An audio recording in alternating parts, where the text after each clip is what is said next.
So for today's session, we have compressible flows and post-processing.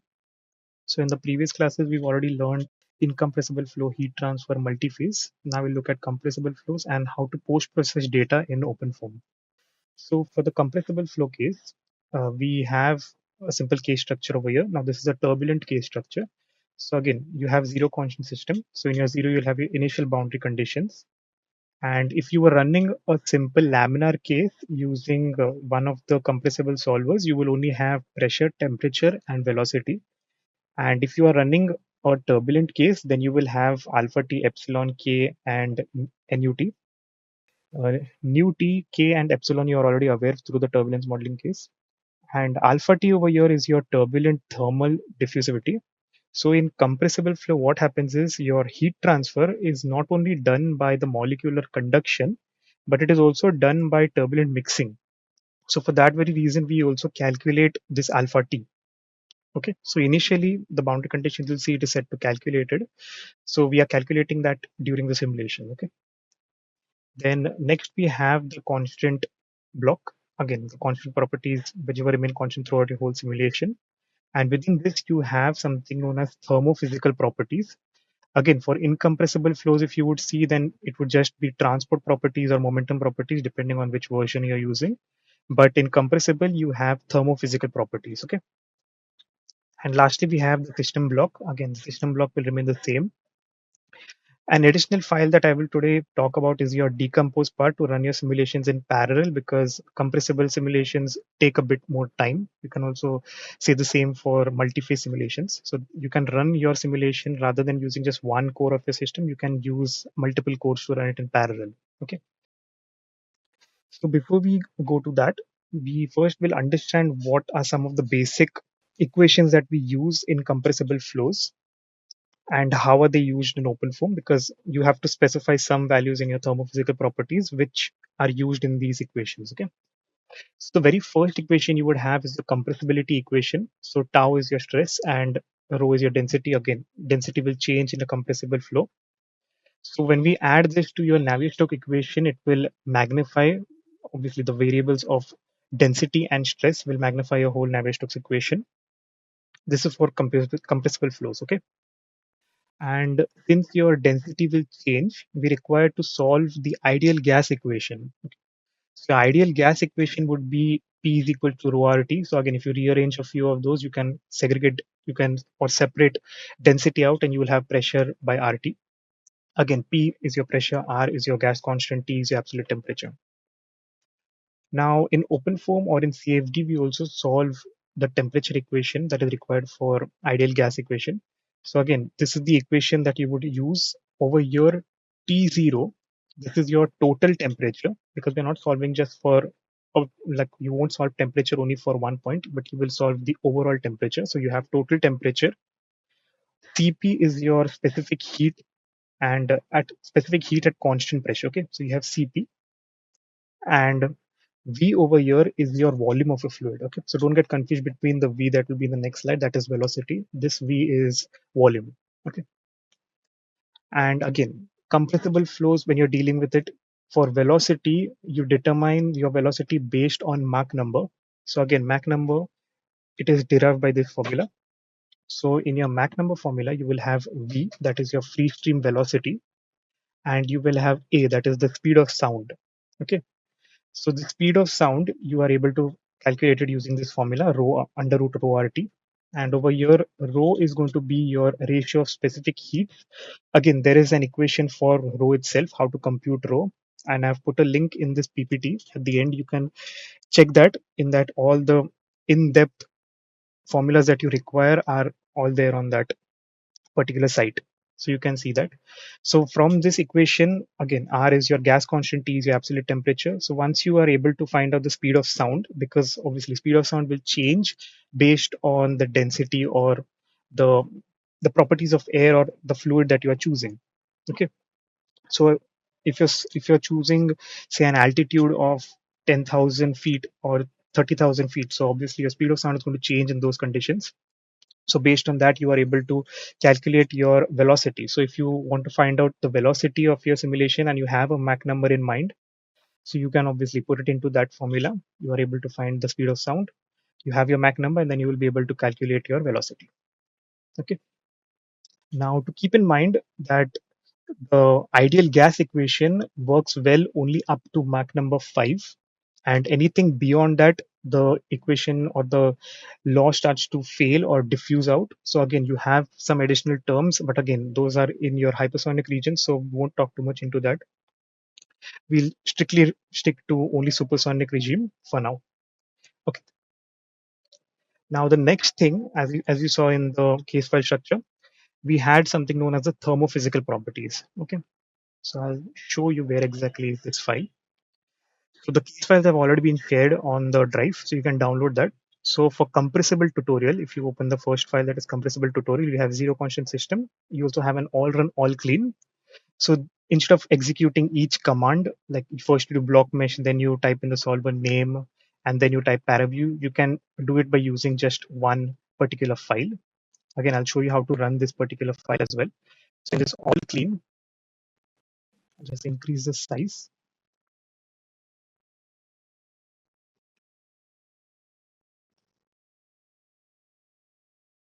So as you can see, in the all run, we have block mesh. So it will run an application called block mesh. Then it runs check mesh, in this case, decomposition, since you want to run it in parallel. And if you want to delete those processor files, then it deletes that, and run application paraform. So with just one command, you can do block mesh, check mesh, all of these things. And in the end, it will directly open. Once your simulation is done, it will open paraform or paraview. Okay. So in your constant folder, you have the thermophysical properties. Okay. So let's just have a look at this. So again, this case was for OpenFOAM 2212, but it's the same for 2412 as well. So in your thermophysical properties, you will have two distinct blocks. Okay, you'll have the thermotype and you will have the mixture. Okay, we'll look at these in detail in the PPT. Okay, so for now, just remember that we have these two main blocks in your thermophysical properties. Okay, the very first block that we have is your thermotype. Okay, and within these, you have a set of types that you have to specify depending on what type of simulation you're trying to run and also what type of fluid you plan on choosing. Okay. So the very first you have is the block itself, the thermotype. This is where you will, or this is where you define how OpenFOAM models your thermodynamics, transport properties, and your equation of state. Okay. So as we saw that we are solving the ideal gas law or the ideal gas equation. So again, that will come under your perfect gas, that is equation of state. If you want to solve any of the other types, you can always change those types depending on what is available in OpenFOAM and the version that you're using. Okay. So again, your thermotype will define how OpenFOAM is modeling these parameters.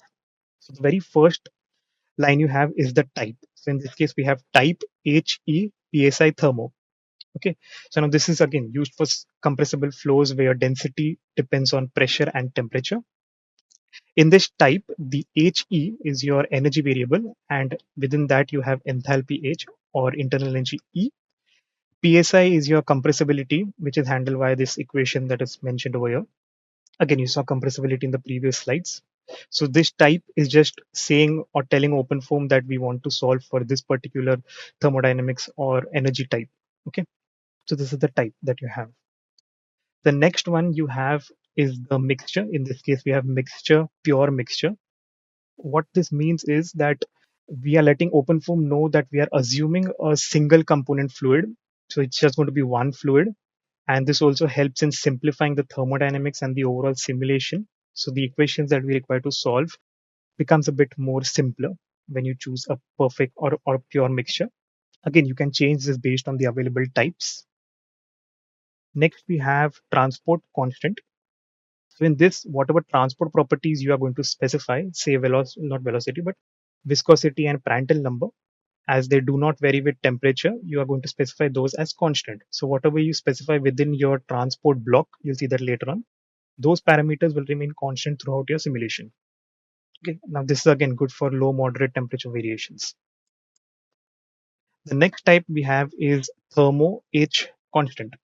Again, over here you're specifying your specific heat at constant pressure. So you have Cp, that is a constant.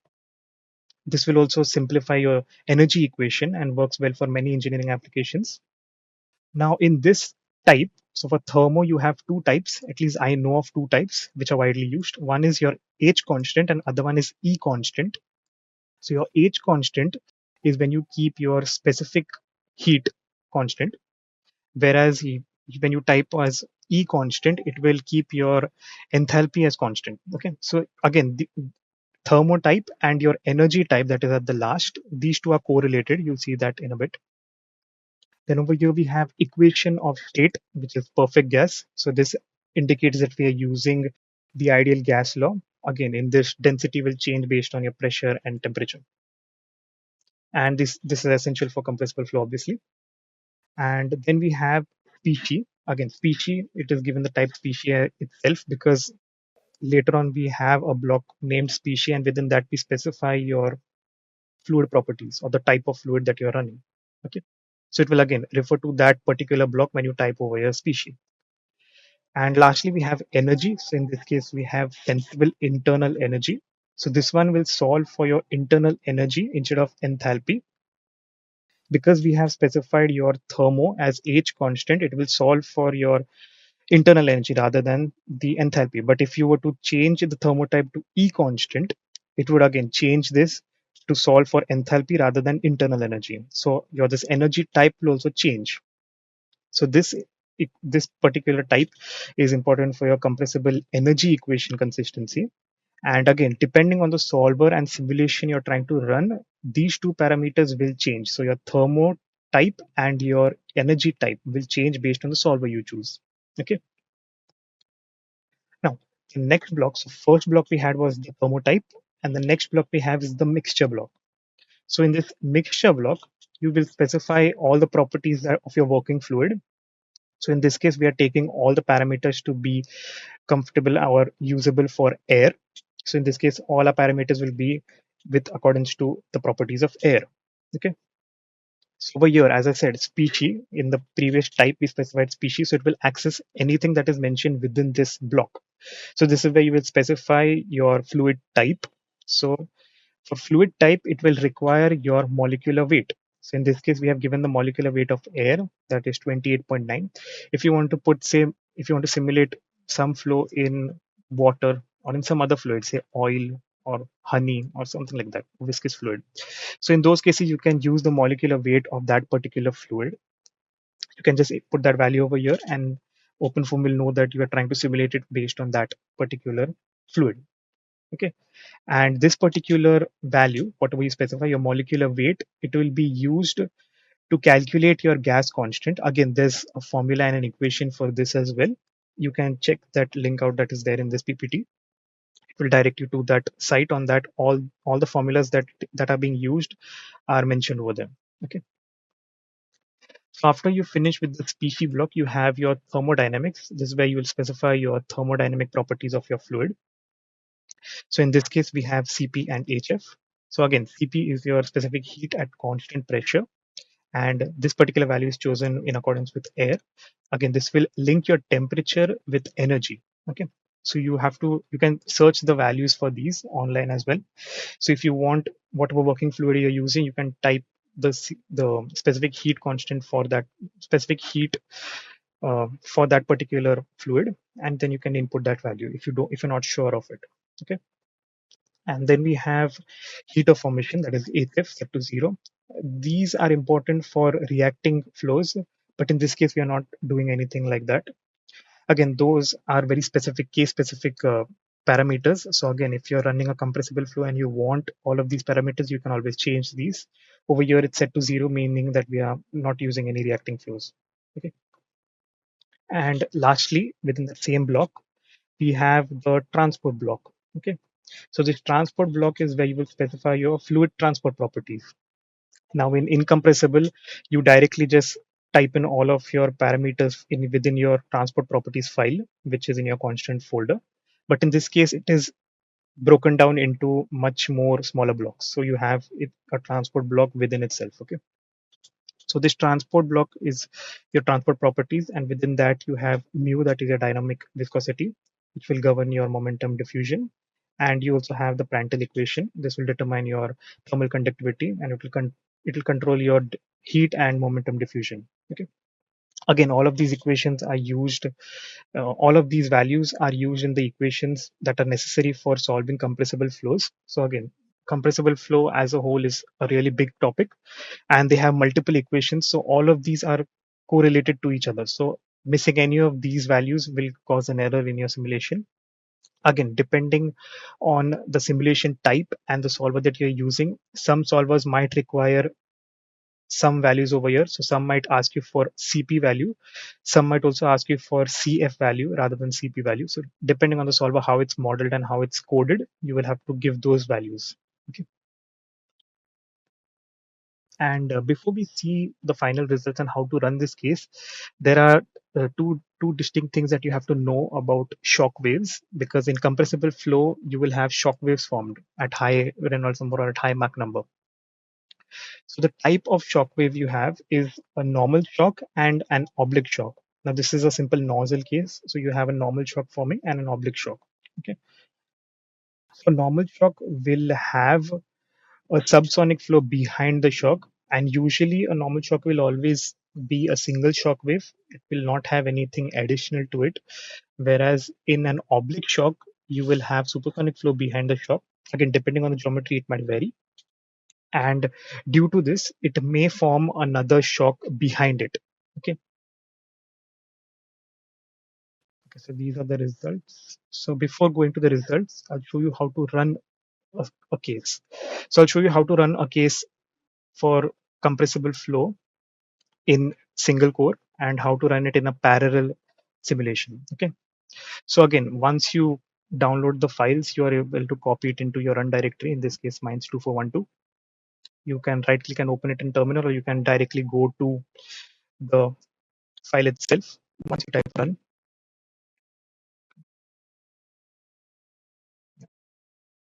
so again, you source it, open from 2412.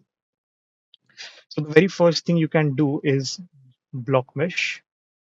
Now I'm first going to run it individually, and then I'll show you how to do the exact same thing, but automated it using the all clean and all run case. Okay, so we've done block mesh. So I'll show you the geometry, how it's set up. So you have parafoam.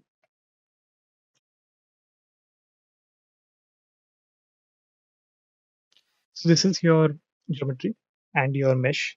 It's pretty simple, nothing too fancy with this.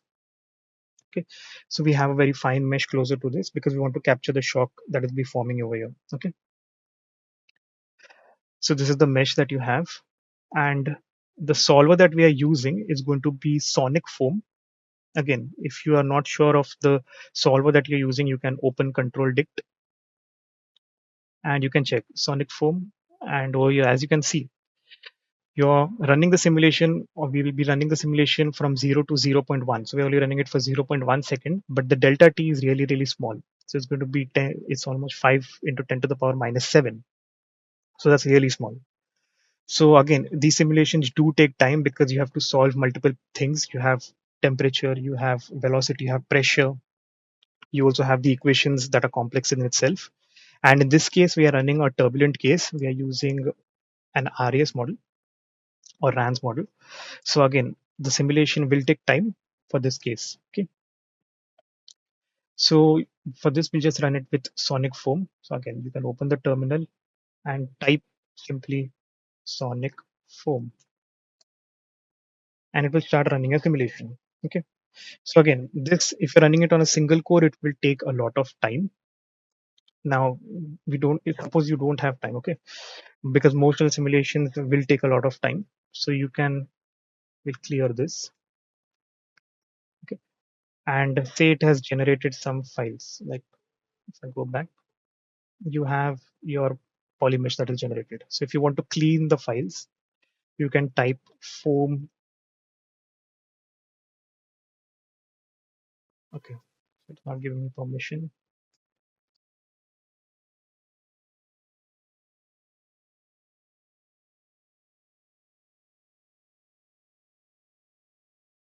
So ideally, your foam clean tutorials will work. In my case, I have to still grant this folder access, so it's fine.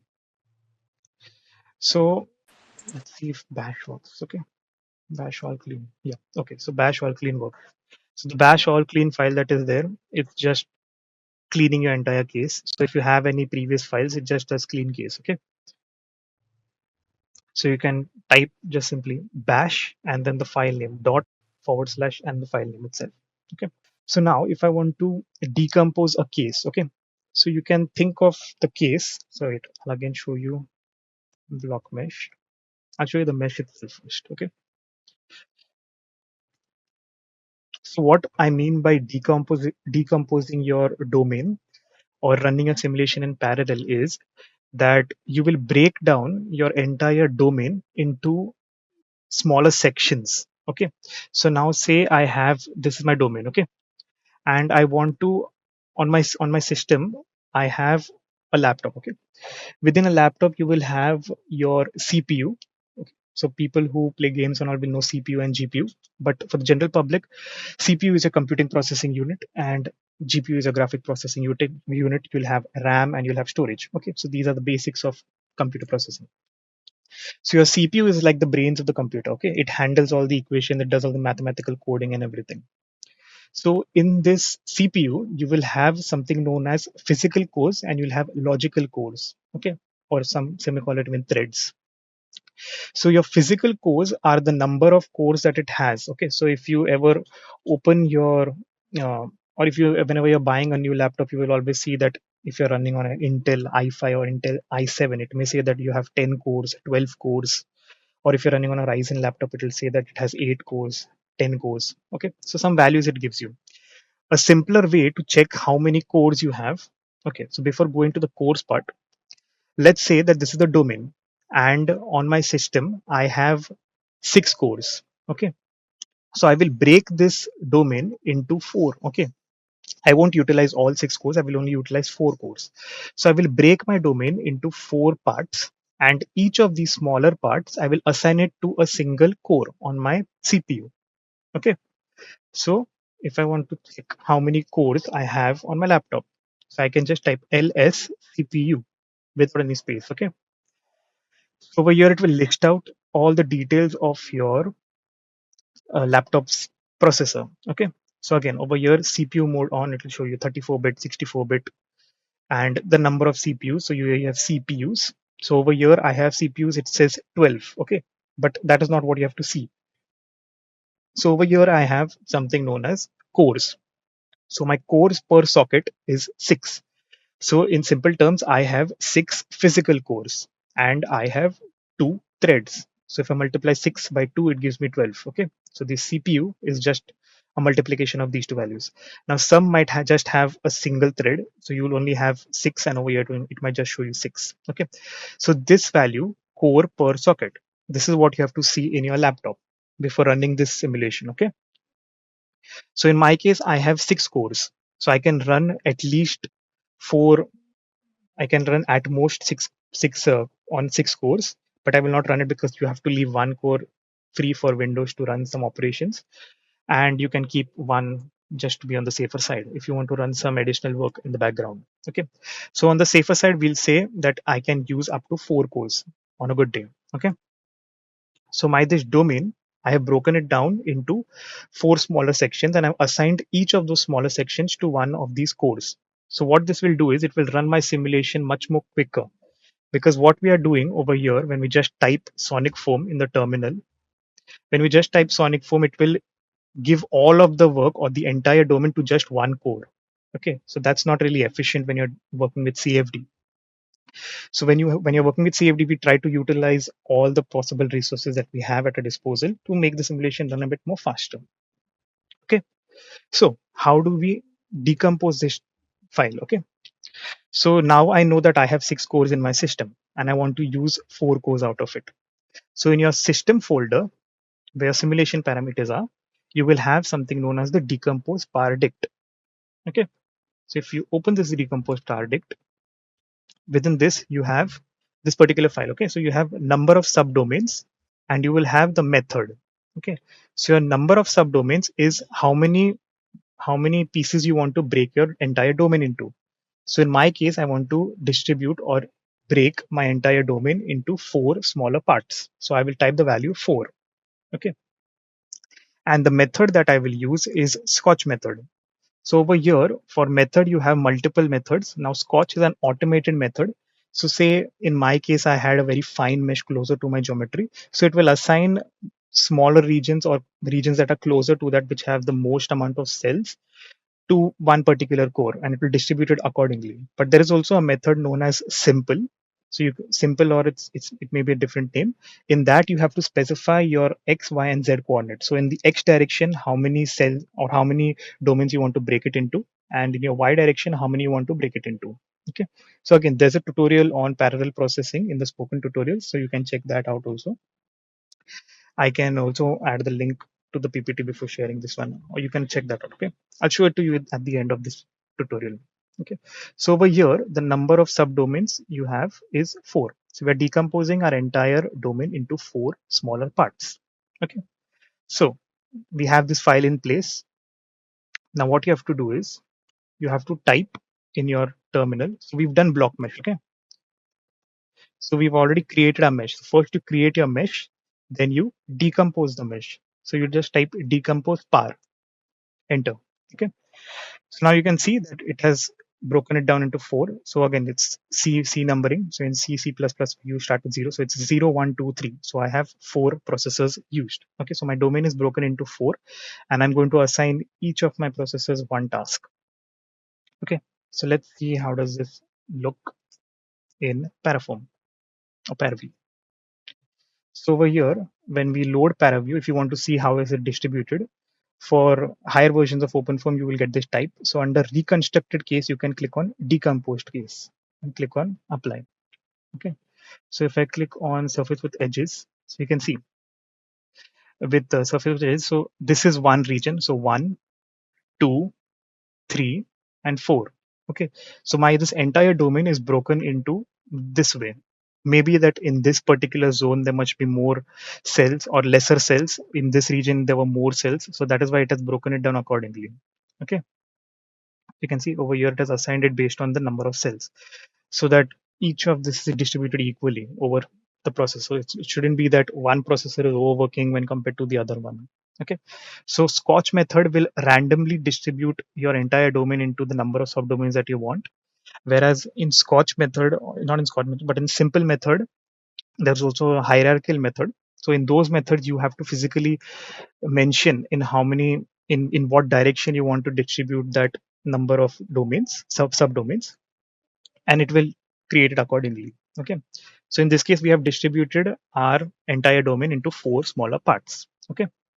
Now, to run this particular simulation, there's a certain command. Now, if you just type sonic foam, it will run the simulation, but it will again run it only on a single core. Okay. If you want to run it in parallel, there's a specific way you have to do it. So you use MPI run. Again, MPI is your command type. So it will let OpenFOAM know, or Linux as a whole, to run the simulation in parallel. So you have MPI run, then you have hyphen NP. So your number of processors, NP. In this case, we have told 4 because we have the value 4. So MPI run hyphen NP 4.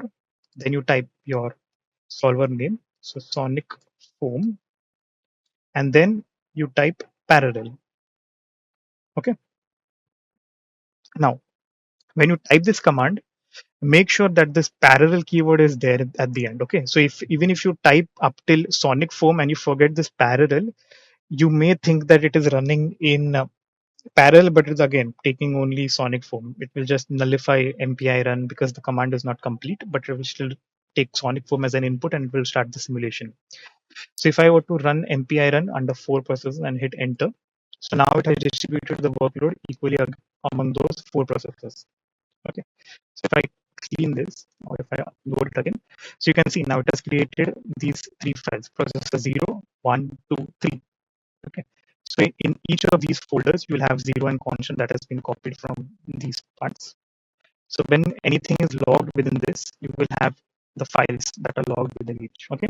So within each of these, the files will be logged. Okay. Now, once you have ran your simulation, okay. So say the simulation is done. So in this case, we don't want to run it. I already have a run case. So say your simulation is done. Now, once you have distributed the work, you have to gather that work back. Okay.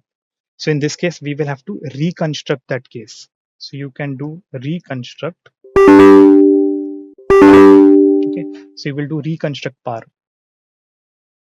And when you hit enter, now since we don't have any case, it will give me an error. But if you have the files that are generated within your processor folders, it will reconstruct all of that and it will load all of them like how it usually does, your time step files. Okay.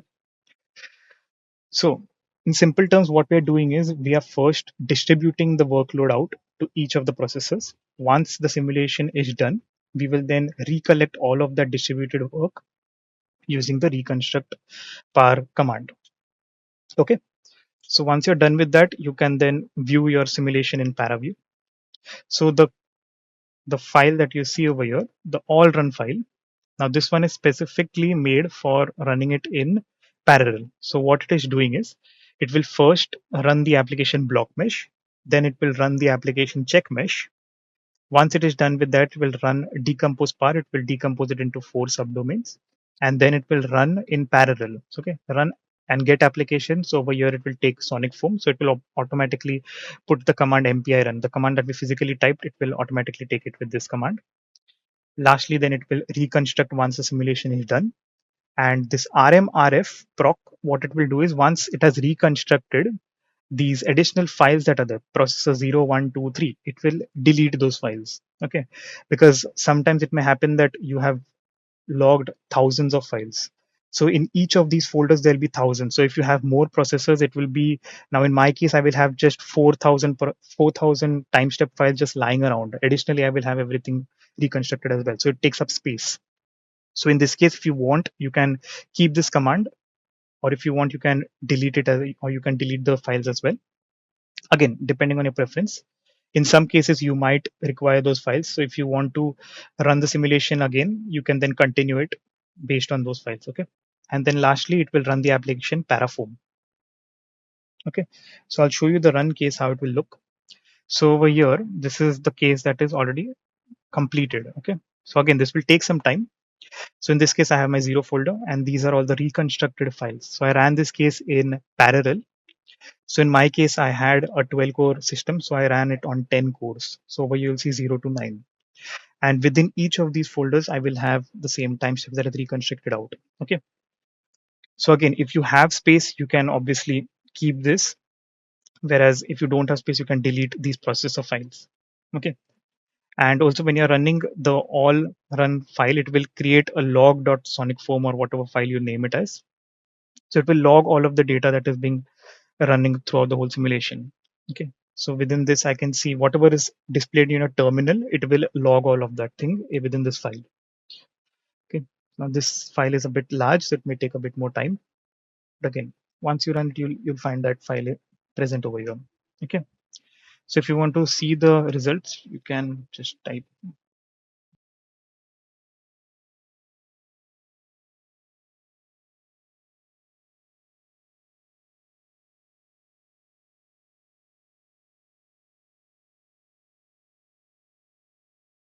Again, now since I have many files within this folder, it may take some time to load your paraview. Yeah. So you can hit on apply. It's loading on the bottom. Yeah. So this is for pressure, and we don't really need to see for each time. So let's go to the last time step. Okay. So over here is almost 1000 files. Okay. So you can see over here. So we have a shock wave forming, a bow shock forming in the front of the obstacle. So this is the simple flow over a prism. So this is for pressure. So you have high pressure behind this shock wave, whereas it's lower in the front of it. Same goes for velocity.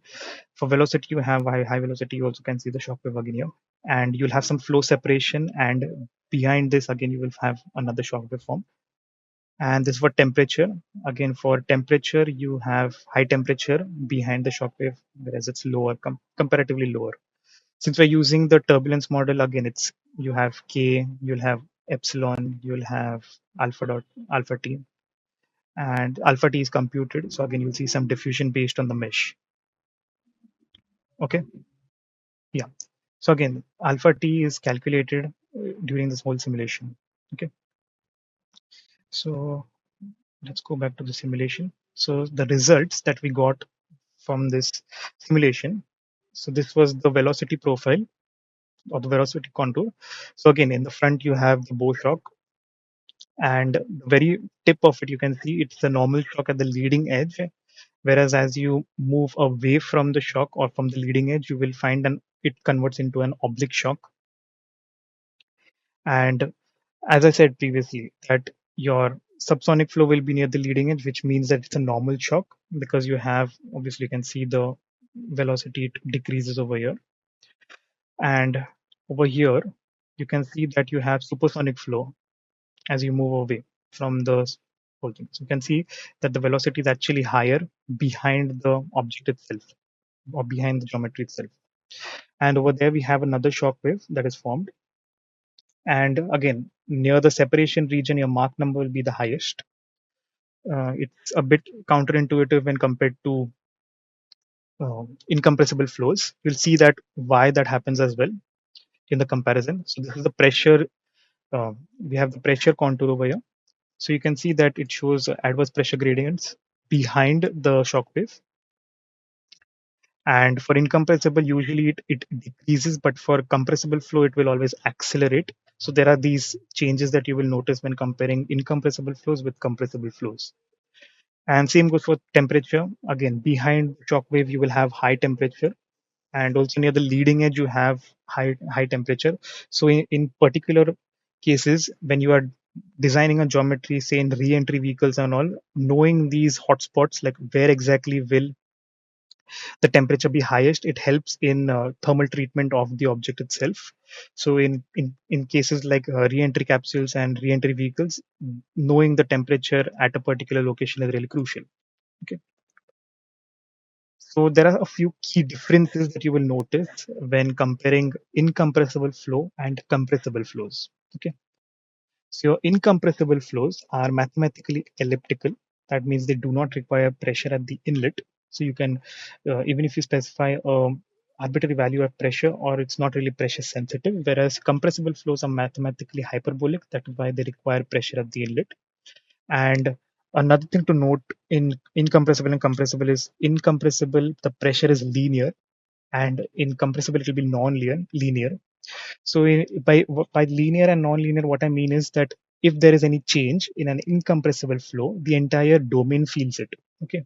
So if there's a slight fluctuation at the leading edge, you will feel that entire fluctuation upstream before even touching that object. Whereas when it is with compressible flows, you will not see such a behavior unless the flow is touched by the object or some fluctuation by the object. Okay. So you can see this streamline. So the left one is your incompressible one. So it's the same flow over a prism, whereas over here is the compressible case. So in the incompressible case, you can see over here you have the flow that is moving along the surface of this object. But upstream, you can see that there is some disturbance before even touching or reaching this object. Whereas in compressible flow, you can see that over here there was a shock wave. So over there's a sudden change in all of the parameters. You have velocity, temperature, pressure. All of those are changing drastically.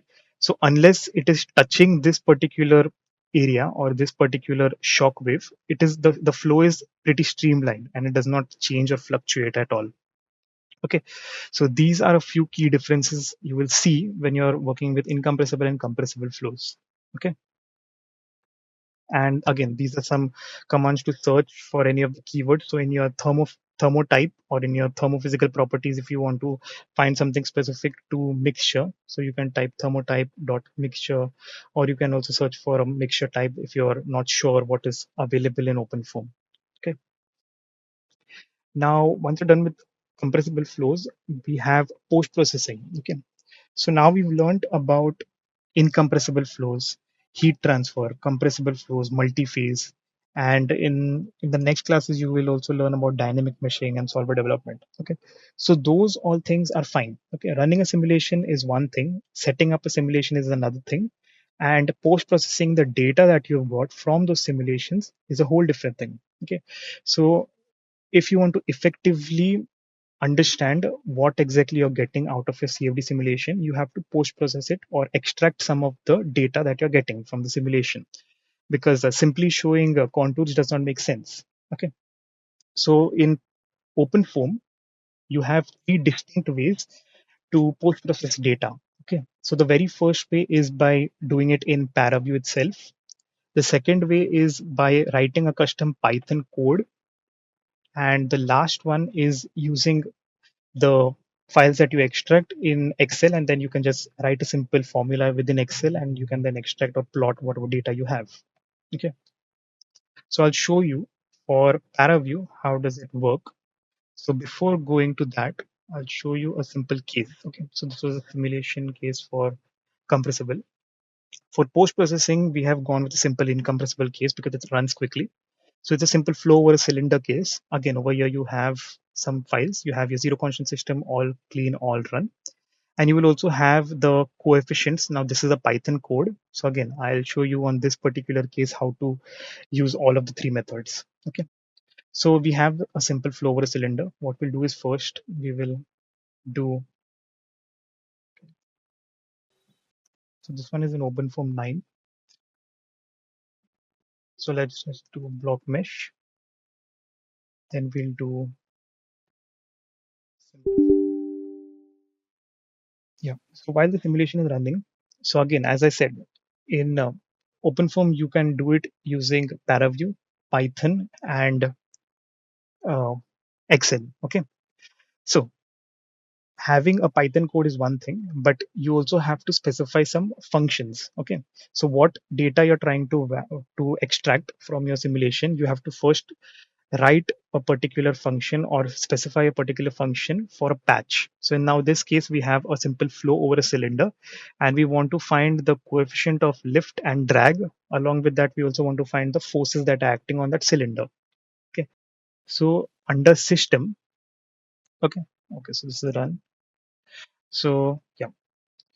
So when you're running, you will have zero and you have your files. Okay. But when you're doing a post processing file, you'll also have one particular folder name as post processing. So this particular folder will not come on its own. Okay, you have to specify a function for it. So under that, under a system, your control dict, you can open that. Yeah. So again, this is simple form case, simple case over a flow cylinder. Start time, end time, all of these are the same. Okay. Now, once you have completed with the runtime modify, you have this function block. Okay. Now this function, within this you can specify what you're trying to post process. So in this case, we want to find out the forces and force coefficients. Now your forces, over here you can use the force block. Again, where can you find these blocks? I have also shared the link for that in the PPT. You can copy it from those sources. Okay. So you have forces. Over here it will say type forces and the function object that it is using. So in this case, it is accessing the library forces where everything is coded in the background. So you only have to specify some of the front end parameters that you will use for your whole simulation. You don't have to code anything as such. Okay. So over here we have function objects, you have output control. These are all the things that will display on your terminal or how frequently you want it to write some data. Then patches, in patches you will specify the patch that you want to run. In this case, cylinder. I'm not sure if it ran with cylinder 1 because this is for cylinder. Okay, I've named the patch as cylinder. Let's see. Okay, so it's ran some data. Okay, so in this case, since my patch name is cylinder, I will keep it as cylinder, not cylinder 1. Again, depending on the patch name you have, you can change that. Over your row, it is set to row infinite, and row infinite is 1.225. Your coef R is set to 0. Again, those are some of the axial or midpoints of your geometry. Lift direction is in the positive y direction. Drag is in the, again, over your drag direction is in the positive x, in the negative, in the positive x direction, whereas pitch axis and all of that is in your z direction. Okay, so these are some of the basic things that are already set. And same goes for force coefficients. You have some additional parameters as to whether you want to log this data in your terminal when the simulation is running, or if you don't want to log it, you can write over here no. Remaining everything remains the same patch cylinder. Some additional things that you have is you have magnitude u infinite. So in this case, you will specify the velocity that you're using. So in my case, it's 1 meter per second. Your reference length. So now in this case, my cylinder is about 1 meter in diameter. So I will specify that value. It may happen that yours might be different. So you can take the longest length of your geometry. So if you're taking an airfoil, you can take the chord length of the airfoil. If you're taking a rectangle, which is say a vertical rectangle or a horizontal rectangle, if you want to take a vertical rectangle, you'll obviously take the longest distance. If you have the vertical, take the longest distance as your L reference. And then you have the reference area. Okay, now your reference area is actually the surface area of your object. Okay, so coming back to the slide, so say we have for two distinct cases, we have a cylinder case and we have a cube case. Okay, now in open form, even though we simulate a 2D simulation, we are specifying only one cell in the z direction, but still that z direction has one cell, so it has a depth. Okay, so in our case, we usually set the depth to 0.1. You can also specify it to 1. So if you're doing flow over a cylinder, a circular cylinder, and I want to find my reference area, so I can use the surface area formula. But again, surface area is given for the front and back, but in our case the front and back are hollow. Okay, so you can use this formula for searching the surface area of the curved surface area, okay, of a cylinder. So again, the formula is 2 pi. You have radius r, and then you have the height, that is your depth of your cylinder in this case. Okay, same goes for a cube. For a simple cube, if it's a square, you will just have length times length. So in this case, length into breadth, and you'll also have to multiply it with the height, in this case depth. Okay, so I'll show you what I mean by that. So we ran the simulation. I'll just show it in paraview. Yeah, so you have parafoam, zoom. Okay, so you see over here, even though we are running a 2D simulation, this cylinder has some depth into it. Okay, so if I wanted to compute the area of this circle, I will use that formula 2 pi r. So my radius is around 0.5 because the whole distance is 1 meter. So 0.5, and the height, or in this case the depth, is around 0.1. So I can find the depth. So under on the left hand side, you have properties. You can click on information and you can scroll down, and over here it will give you the range. So in this case, the z range is from 0 to 0.1. So my overall distance is 0.1. So I know that my depth is 0.1. So if I multiply all of that together, I will get the value 0.314145. Okay, so again, if you are solving for a simple cube, in this case you will have your length. So if my length were 1 meter, so 1 meter by 1 meter, that is again 1, and then my depth, so in this case 0.1. So in this case my area reference would just be 0.1. Okay, so this area reference is really important because whatever values you will get for coefficient of lift, drag, forces, all of that will be dependent on all of these values. Okay, so make sure you put an appropriate value over here. Okay, so now in this case we have a simple flow over cylinder. It's already run, so you can just show you the end result. So we have some fluctuations. Okay, now I want to compute the lift and drag coefficients and the forces as well. So I'll show you the very first way because I already have the simulation run. So I can show you the Python way. Okay, so if you have a Python code, so when you ran the simulation, when you're using the function, that will create this post-processing file or folder. Within post-processing, depending on whatever you've specified. Now in our case, we specified the functions for forces and for force coefficients.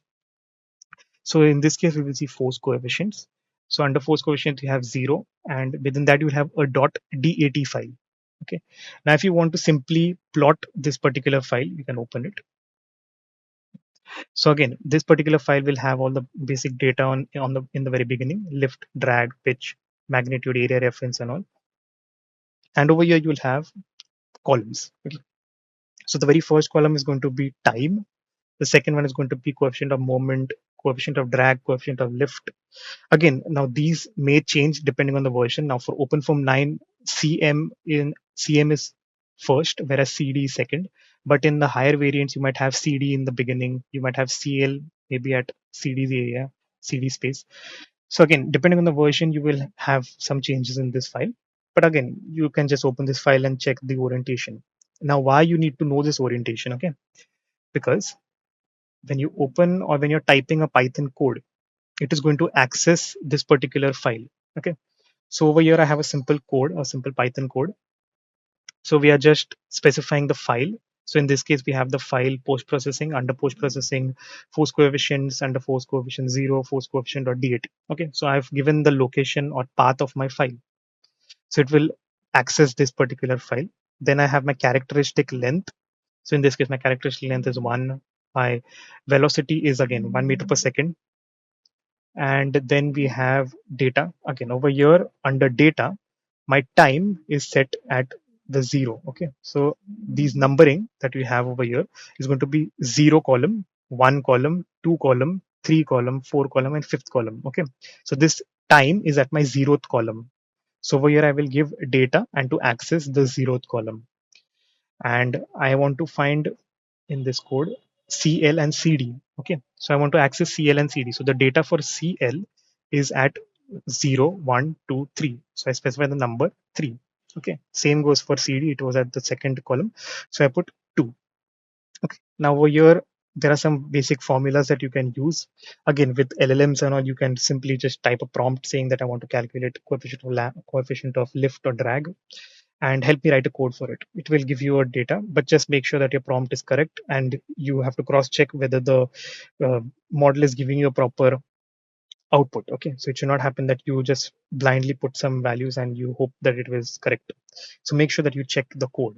Okay, so again over here we are checking whether the coefficient of lift fluctuation, or because I want to also calculate straw hole number and all of those things, so I have some additional parameters. But for simple coefficient of lift and drag, you can just put the normal formulas for it. Okay, so this is one thing. So you have this code and it is going to print out something. Okay, so that is the main fundamental of this code. So to execute that simple code, so let's close this. Okay, so to just execute the Python code, now I have already done the post processing in OpenFOAM. I have that post processing file, so I can just type Python 3, and then I will type my file name. So in this case, it is coef.py. Okay, so when I hit enter, it will generate this graph. Okay, so again, to generate the graph, I've given a prompt within that whole thing. So over here, it will generate based on those data that I've taken. So it is plotting CL versus time, CD versus time. Okay, this is one way, and it will also plot the power spectral density and all of those things. These are all necessary for straw number. But if you're only computing CL and CD, it's fine. So over here, it will, now I have coded it in such a way that it will give me the mean CL, CD values on the terminal itself. So again, if you want, you can keep all of those parameters. If you don't want, you can remove those. So based on your application, you can change those. Okay, so this is one way to run it using the Python code. The second way is by using ParaView, or I'll show you the third way. The third way is actually Excel. So this DAT file that you have, you can just right click and open it in Excel, and then you can do the exact same thing. You can type in a formula and you can plot those values against time. So in Excel, it's pretty simple. Okay. Whereas for ParaView, you have to extract a few things and you have to do some additional work if you're trying to use Paraform. Okay. So once you run a simulation, you don't really require the post-processing values when you're working with ParaView. Okay. So in case you have already run your simulation and you want to post-process something, you can use ParaView for that. Okay, so the first thing is you load your case. Okay, your .foam file. Okay, so now in this case we have the simple flow over a cylinder. We have velocity. This is the last time. Okay, so this is my cylinder. Now in this particular case, first I will load my file. Then I will go to the top. You have some options, so you can click on filter, and you can click on search filter. So for search filter, first I will type extract block. Okay, so I will click the very first option, extract block, enter. And on the left hand side, you will have some options. So I want to extract all the data over the cylinder. So I will click my cylinder patch. Okay. So I will click on cylinder patch and then click apply. Okay. So if I zoom in, yeah. So you can see that there's a cylinder patch. Change the background to white so you can see it. Yeah. So you have this cylinder patch. Okay. Now we will remove all of the data from this particular patch itself. So yeah. Okay. So once you've done extract block, keeping it selected, okay, you keep that selected only, and then you again go to filters and you search. Now you will search for extract surface. Okay, so you extract surface and click on apply. So this will extract all the data from this particular surface itself. So the first one will extract the block or the patch. Second one will extract all the data over that patch. Okay, and again you'll go back to filter.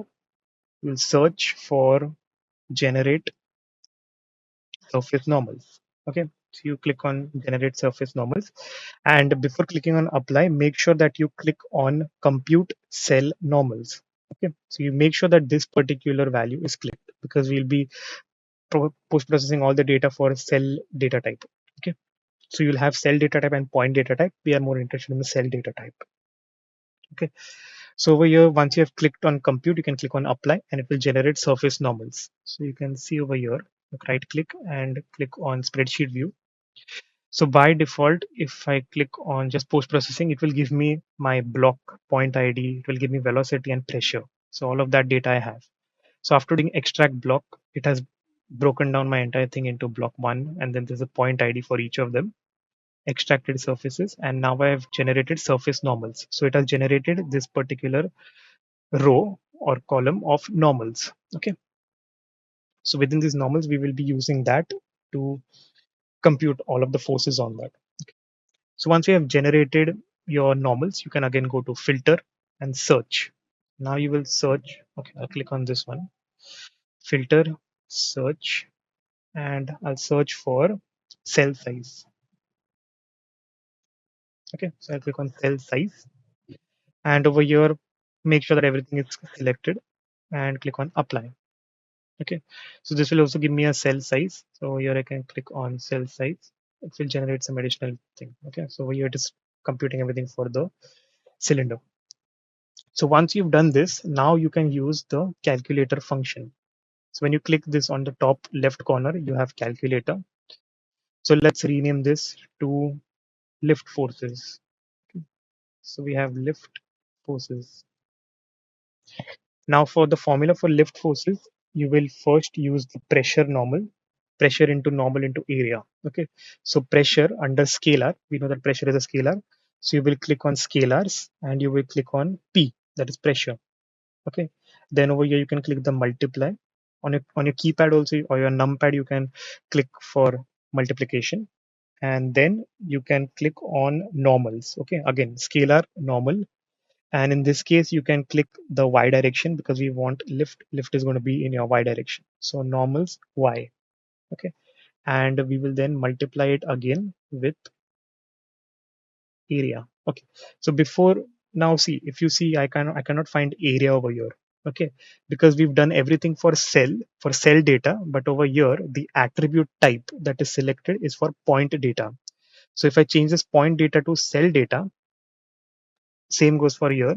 If I change this point data to cell data, it will give me all the area and cell type. Okay, so now in this type cell type quad, and I clicked on cell data, and now if I click on scalar, it will show me area as well. Okay, so we want pressure multiplied by normals in the y direction multiplied by area, and then you click on apply. Okay, so now you see over here it has generated one more file, one more folder, that is lift forces. Okay, so all the lift forces that were there in the y direction, it has noted all of that down. Okay, for this particular patch.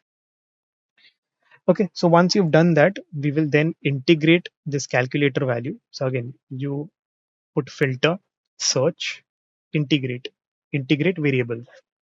Okay, so click on integrate variable and click on apply. Okay, so now it has created for only this one time step, it has integrated all of those variables and given me in this particular value. Okay, so you have lift forces, you have the normals and everything. Now this was only for, now this calculator value gave me only the lift force.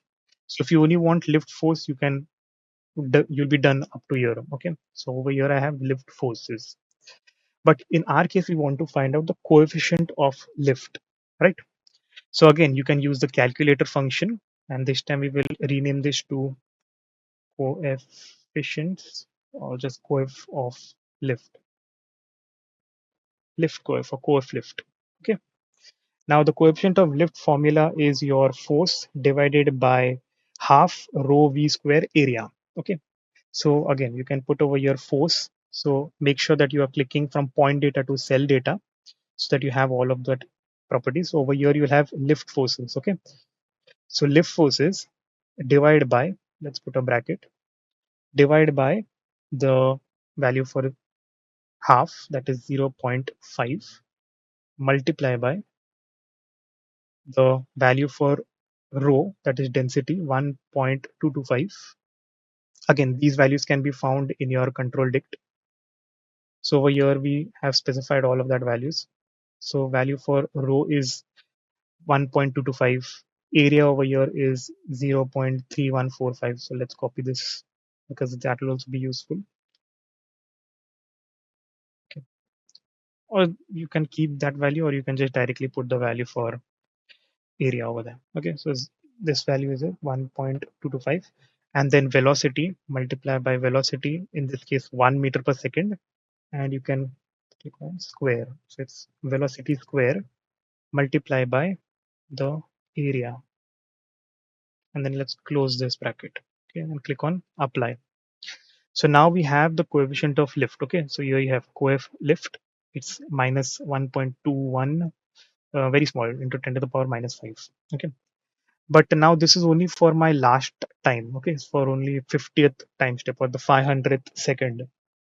But I want to find out over time, because you saw that the graph, the previous one which I had done with Python, it showed that over time it was, fluctuation was decreasing, but at some point it will stabilize. So once you've done using this calculator, let's rename this to lift coefficients. So lift coefs into.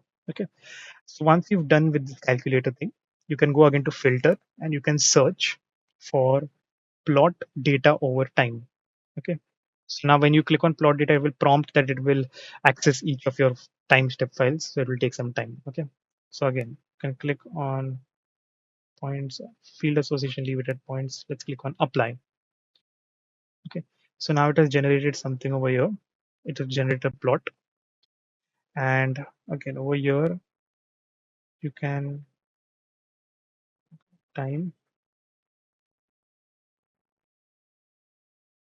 Okay, click on row data only, whereas field association over here we click on cells. Click on apply. Okay, yeah, so now once you click on cell, because everything is cell oriented, so we'll just unclick area, length, lift forces, normals, u magnitude, all of these other things, we'll just unclick it. Okay, so you see that it is similar to the graph that I had shown you previously. Now it may happen that there are some additional things that it has not computed, or my Python code might be computing something more based on the formula.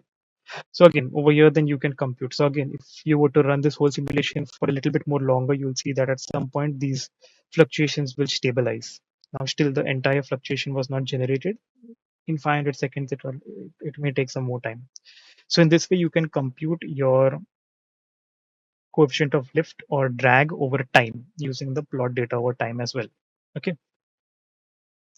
So if I were to click on plot data over time, now it has generated all of these values. So whatever it has plotted over here, the same values will be under coefficient of lift. So we its average coefficient of lift. So if you scroll right, okay, so you have all of this. Now you have this particular value, but once I close paraview, everything is gone, right? So if you want to save this data, you can click on the top of this spreadsheet and click convert to. Oh, no, you can actually save it directly. So over here on the top where it is written spreadsheet view, over here you have the small icon of saving. Okay, so export view. So it will save it in your folder itself, it will save it in .csv file or tsv or txt based on whatever you want to save. So in this case, I will save it as results.csv. Okay, so I will press enter. So now if I load this file again, you'll see at the bottom you can see that this results.csv file has been formed. And now I can open this with, say, Excel. So I can open the same file that is in ParaView. I can open it in Excel as well. Okay, so the same thing that was generated over there, you can see it over here. So if you want to plot any specific data, you can again plot it in this one as well. So again, with time it may change. So all of these normals are 0 because we only computed for the y normal. Okay. So again, the same way you can compute for coefficient of drag. If you want to find out something else, you can post process that in ParaView itself as well. Okay. Now the functions that I showed, right, in control dict, I showed you these functions. Now where can you find these? So in the PPT, there are, again, this is the post processing steps for each of the post processing with ParaView. Okay, so you can run each of these steps. Okay. Now this is the link to the post processing functions that I have showed you. So for OpenFOAM 9, there's a code guide, and for OpenFOAM 2412, there's a code guide. And you can also do a quick search in the tutorial folders. So if you want to search for force coefficients, just type grep -r and then force coefficients or forces or whatever you want to find. Okay, so you can do that way. And these particular files or the link to those are in this. So for OpenFOAM 9, yeah. So for OpenFOAM 9, you have this particular link. Once you open it, you'll be directed to this site. And under functions, you'll see that there are some field values. And if you scroll down, you'll also find for force coefficients. Okay, so if you click that force coefficients, it will show you how exactly it has been coded in OpenFOAM 9. So in this case, you have force coefficients, you have some of the key parameters or some values in C, C++. If you know coding, then you will understand that much better. And over here you have a template, so you can copy this template directly into your control dict. Again, bin data and all those are some things that are necessary. Over here, what is required and what is not required is also logged. So over here, type is required, log is not required, patches is required, lift direction and all of those things are also required. So whatever is required and not required, it will give you over here. Same goes for forces. You can also see that how it's coded in OpenFOAM. And over here, you'll find a template that you can copy it into your control dict. There are also other functions like wall heat flux. You also have y plus values. So if you're running a turbulence case and you want to compute y plus value without physically doing the hand calculations, you can compute it using this function as well. So you have y plus values as well. Okay. So again, how it's coded, it's all shown over here, and you have a template for that. And for OpenFOAM 2412, again over here there are a bit fewer when compared to OpenFOAM 9. But again, if you are on a lower version, say 2312 or 2212, you might find much more functions. And also, if you're specifically searching for a function and you're not able to find it in this particular site, you can just run a simple Google search saying that I want to find out this particular post-processing function in OpenFOAM for this version of OpenFOAM, and it will direct you to the appropriate sites. Okay. So again, over here also you have for wall heat flux, wall shear stress, force coefficient, forces, all of those things. So if I were to click any of these, it will direct me to that page. Okay. And then again, over here you can copy paste all the templates. So here you have the same template. Again, over here, the library determination is a bit different for higher versions. Whereas for OpenFOAM 9, it is a bit different. Okay, so there are some small changes, but again, those changes may determine whether your function will work or not work.